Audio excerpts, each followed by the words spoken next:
So from there, mate, you spent a number of years in the battalion and then decided you wanted to give Special Forces a crack. Talk to me about that decision and that process, and then we'll go through some of the greatest challenges through the training process.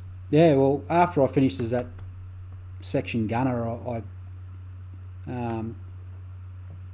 went up a little bit in seniority. I became the lead scout for the section. And then that led me to do the recon course, go from working in 10 and 30-man teams down to 5-man teams.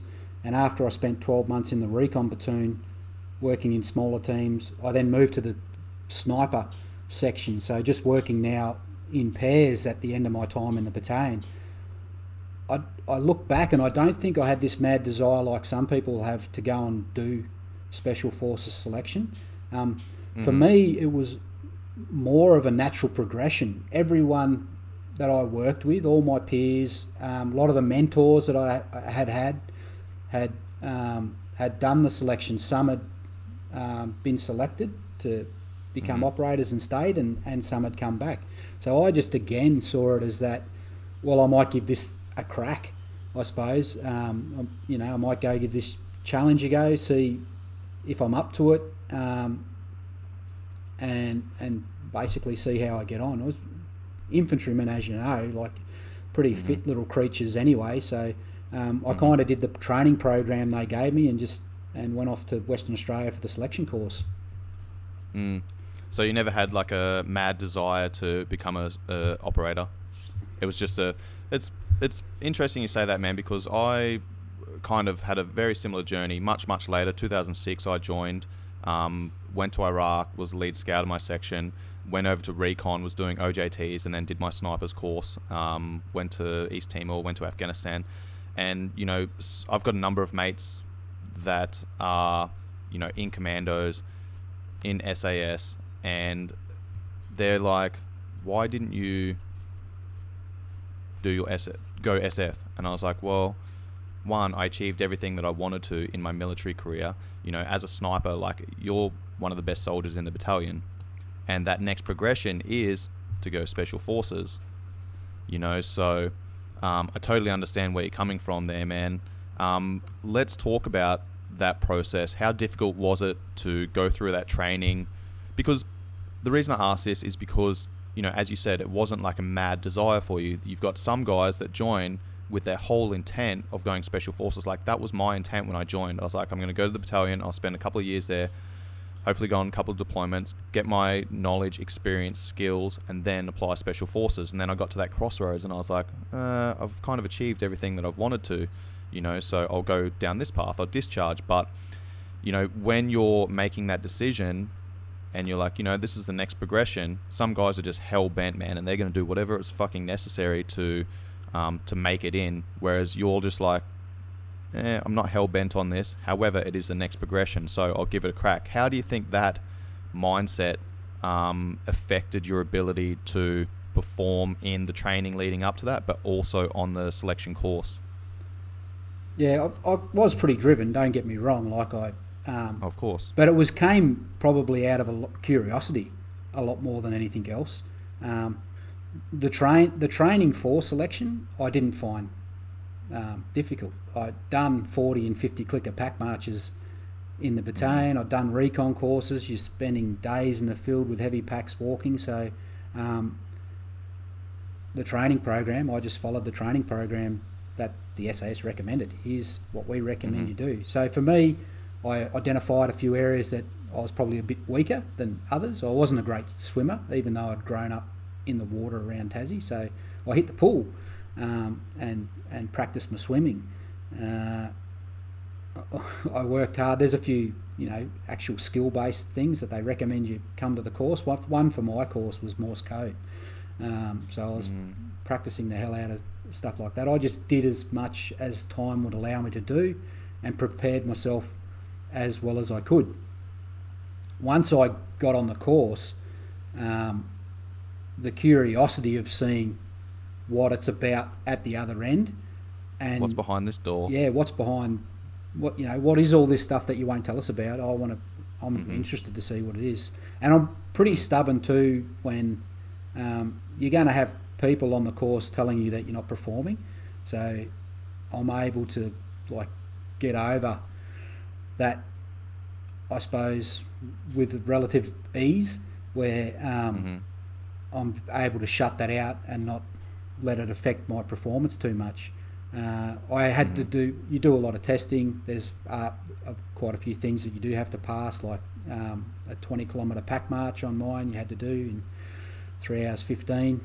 I passed most. There was a 3.2 run in battle order with the rifle and combat sort of equipment.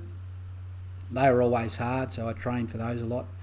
I wasn't always a fast runner, and an interesting thing for those that run, when I first did selection, the Army was 97. The Army had just gone from a 5k basic fitness test to a 2.4, and so the Army said this is what the pass time is for this 2.4 run, but the SAS wanted to have a higher standard basically, but they didn't know what they should set that standard at. So on my course they set the standard, 9 minutes. You have to pass this 2.4 run. 2.4? In 9 minutes. Kilometres? Yep. Holy fuck. That is flying, man. I wasn't too bad. Like in training I could get an 8:45 pretty regularly, but obviously on the day you're getting tested. It's now day 3, day 4. You've been working pretty hard for a few days. The first run I did, I literally crossed the line at 9 minutes and 1 second. So I failed the BFA and had to do a retest the next day and scrape through. Yeah. Fuck. That's crazy, man. But I think my best ever time was like 8:20 or something for a BFA, and I was always around about that 9 mark. But you know, I was relatively fresh, hadn't been hammered for a couple of days beforehand. Yeah. That's 8:20's fast. You just did your best. Like I was on the course, I just all the physical stuff, I just did my best. Probably the hardest stuff I found on the course was the sleep deprivation and the lack of food. So you're still you're still working pretty hard for 3 weeks, and then they stop feeding you towards the end. You start to get pretty lethargic then. Yeah. Something I want to talk about is mental resilience. So you mentioned earlier that you found that you were okay because like selection is quite well known for, well, in my circles, for, you know, people berating you and just telling you you're not good enough, you're a piece of shit, you're never going to make it. And that fucking breaks people, man. That can break people, you know, but then you've got guys like yourself that was just like, whatever, water off a duck's back. Like, where did that mindset come from? How did you build that mental resilience to not let other people's opinions and words affect you, even though you were tired, even though you were being beaten down, even though, you know, you were fucking being put through the ringer? Yeah, there's sort of 2 big areas there where they will give you that negative feedback to try and make you fail. And even having gone back as an instructor a couple of times, I often found that negative feedback it might demotivate people sometimes, but it actually not as often made people quit. More often it would motivate people. So the harder one I found was the no feedback. When someone did something and they're either looking for, have I done a good job, have I done a bad job, and you give them nothing. That was the thing I found, that then the conversation started in their own head that they're not doing well. Start planting those seeds. Yeah. I was also pretty good with my own head. Like, it might have been because it hadn't been this lifelong dream of mine to get there. I was just there for the experience and out of curiosity to see if I was good enough. So in my own head, I just kept doing the best I could do. So I think if you're not doing your best, that's when that negative self-talk can start to eat you up. But if you are like, and you know in your own mind, I'm giving this everything I've got, my best effort, then I stayed pretty comfortable with what I was doing. I made mistakes on selection course. I remember one night I sat down for a rest on an AVEX, and I had to get a night checkpoint. I literally sat down for a rest, and I was that tired I just fell asleep on the ground, like pack on my back and everything still. And I woke up a couple of hours later, but I'd eaten up time, and so that night I never got awarded a night checkpoint. The next day, and the next night, I just had to work, 10 times harder to make up for the error that I'd made. So I think just for me on selection, just gave it my best, I suppose, and I think if I had have failed it, if I had have got booted off, or I had have got to the end and they didn't want me, I wouldn't have gone home with regret, because I would have gone, well, I wasn't up to the standard, probably.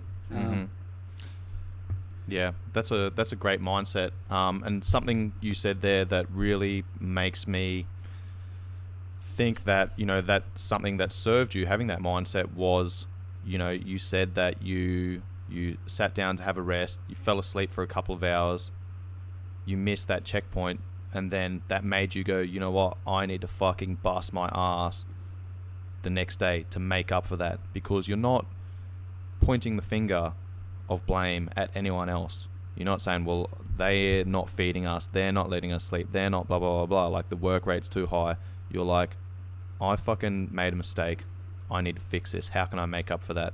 I think that's an important component of psychology, man, that is the difference between people who thrive and people who crumble under pressure when it comes to facing adversity. Yeah, in that example, they'd set a standard. On that particular day, I didn't meet their standard, and I just knew that I had to lift my effort and work rate up to the standard that was required. Unfortunately, at the end of the course, that one day where I didn't meet the standard wasn't the pass or fail for me. It could have been, and if your mistake was made somewhere else, that didn't. If I hadn't have got if I had made the mistake again, if I hadn't have got the checkpoints the next day, or it was impossible to get 2 checkpoints in one night, because most people just got 1 checkpoint per night, I had to get 2 the next night. If it was physically impossible for a human to do that, I wouldn't have passed. So they set the standard. It's the metaphor, I suppose, is that person that wins the silver medal. If they can look back on their preparation for the race, and it is as good as they can do, and they've given the actual event everything they've got, and they get a silver medal, I mean, they probably won't regret it. They'll probably be happy that they got that far, whereas they just weren't good enough to beat the gold medalist on the day. So it comes back to that regret piece a bit again. That's a brilliant thought, man. That's thought-provoking, because a lot of people will train. Let's use the Olympics as an example. So many people, it's a 4-year cycle, so some people only ever make 1 Olympics. Some freak athletes go to 4 Olympics, which is crazy, man. But if you only ever make 1 Olympics and you're training your entire life, and you go and you compete in an event and you get a silver medal, your mind can play tricks on you, or it can, your mind's either going to serve you or sabotage you. And I've seen and read stories on people that have won a silver medal and like always regretted it, and like, oh well, if I had have done this and I had done that and blah blah blah, and it's like, dude, you're like the fucking second best in the world. It's about reframing that and going, as you said, I gave it my best. Went through my best preparation. I gave it my best shot on the day. Yeah, there were circumstances that maybe didn't line up, that maybe lined up for the other person, but that was the end result on the day. I need to accept that, you know, and be happy with that. Whereas other people let that chew them out, man. Yep. And they live that life of what if and regret and looking back. Maybe I could have done this different. Maybe I could have done that different. And you got to be realistic. Like, if you're standing on that silver medal spot, and all you can think of are all the times you went out on the piss when you should have been training, well, there's probably room for a little bit of, Yep. self-reflection. But if you've given it your best, then yeah, you certainly need to put it into perspective. Yeah, 100%. All right, cool. So let's start wrapping up the selection course and move into being posted to a unit. Prior to that, though, what was the most difficult thing on the selection course?